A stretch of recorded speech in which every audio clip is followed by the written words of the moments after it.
É mais um ano que se encerra e os conflitos entre índios e produtores continuam sem solução. E sobre esse assunto nós conversamos agora com o advogado Nilson Amarila. Boa tarde. Boa tarde, tudo bem? Tudo bem, é uma situação delicada, a gente sabe que a gente tem aí os dois lados. O lado dos índios, que pedem pelas terras, que por lei algumas delas são deles, e o lado dos produtores, que a gente sabe que saem no prejuízo, né? É uma situação que precisa do quê para ser solucionada? É realmente uma solução que vem de cima do governo federal? É uma solução que falta apenas o governo criar vergonha na cara e cumprir o seu dever. É impressionante, lamentável que nós tenhamos um país dessa dimensão, com tantos índios, em praticamente todos os estados da federação, e com tantos conflitos em tantos estados. E esses conflitos se dão única e exclusivamente porque o governo federal tem, ao longo de muitos anos, se omitido no cumprimento do seu dever. O que o governo federal devia fazer? Devia discutir com os interessados, mediante audiências públicas, qual é a solução que todos querem para criar uma política e, a partir daí, executar essa política. O governo federal se omite na medida em que deixa para arbitrar esses conflitos o índio de um lado, o fazendeiro do outro. E ambos são vítimas. Vítimas do quê? Vítimas desta falta de ação do governo em dizer o que quer, como deve ser feito. Tudo é judicializado, ou seja, ninguém está satisfeito. O índio, quando não vai à justiça, por intermédio do Ministério Público, da FUNAI ou das suas associações, tem ele contra si ajuizadas ações. Ou seja, o grande árbitro, que devia ser, como em todo Estado avançado ou desenvolvido, o Estado mesmo passa a ser o judiciário. Então está errado. Por quê? Ninguém está contente com isso. E chega a ser uma situação de ver ali o direito de ir e vir de todos, né? Chega a ser uma situação de direitos humanos até? Sem dúvida. Há tanto do lado dos índios quanto dos produtores rurais uma situação de completo desespero.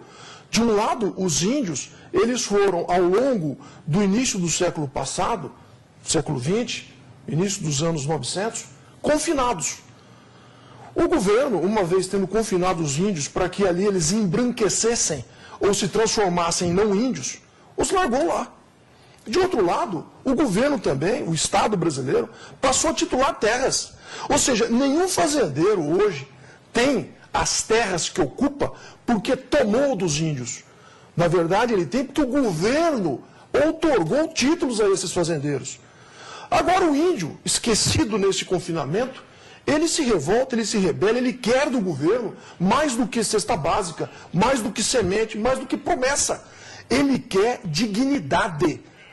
E o que faz o índio? Premido, exprimido, oprimido. Ele se revolta. A justiça demora porque tem o seu tempo. Então, o índio desesperado invade, esbulha. Está certo? Obviamente que não está certo. E eu pergunto, onde está o governo? A justiça hoje deixa de dar decisões porque elas não são cumpridas. Então a justiça também passa agora a se omitir. O juiz não quer decidir mandando expulsar os índios, embora o juiz saiba que o índio está errado, porque ele sabe que a sua decisão não vai ser levada a cabo. Então nós estamos vivendo, me permita estender nesse ponto, porque eu acho importantíssimo, uma situação de completo descalabro, em que as autoridades constituídas, sejam elas do judiciário, sejam elas sobretudo do executivo, devem ser chamadas à sua responsabilidade, desde a presidente Dilma até o mais inferior dos funcionários da FUNAI. O senhor falou em relação à invasão, né? Nós temos imagens, né, da última situação que aconteceu aí no interior do estado, em que a gente vê aí que os produtores, eles ficam também nessa situação de ameaça, infelizmente, nesse conflito que existe. Como que funciona aí nesse caso, ou nesses casos, né, o direito do índio, até onde que está o direito do índio, até onde está o direito do produtor? Porque eles entram em conflito e não tem o que se fazer, né? A grande questão é o seguinte: hoje, as pessoas vivem num país que é o nosso, infelizmente, desabrigadas de qualquer proteção efetiva. Existe a lei, mas eu te indago, quem a cumpre? Você tem um exemplo lá de cima. Essa corrupção desvairada, né, que permeia todos os segmentos institucionais do país, ela, na verdade, leva uma mensagem muito ruim a todos.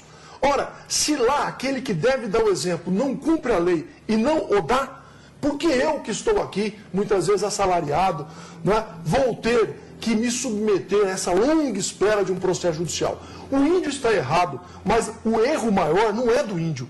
O erro maior é do Estado, eu digo da União, porque a questão indígena, segundo a nossa Constituição, ela é de competência da União, não é do Estado de Mato Grosso do Sul, não é do município, é da União Federal.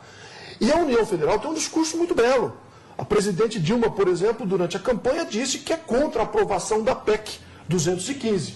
Muito bem, é contra. Mas e o que faz ela para que a situação atual seja melhorada? Não faz nada. Você veja a questão da área Buriti. O ministro Gilberto Carvalho esteve aqui em agosto dizendo que em 45 dias, agosto do ano passado, 2013, resolveria a questão. Nós estamos em dezembro de 2014, não se resolveu nada até hoje. Então isso é um exemplo claro dessa omissão ao que eu me referi há pouco. Tá certo. Então, muito obrigada pela sua participação aqui no MS Record, Nilem. Eu agradeço.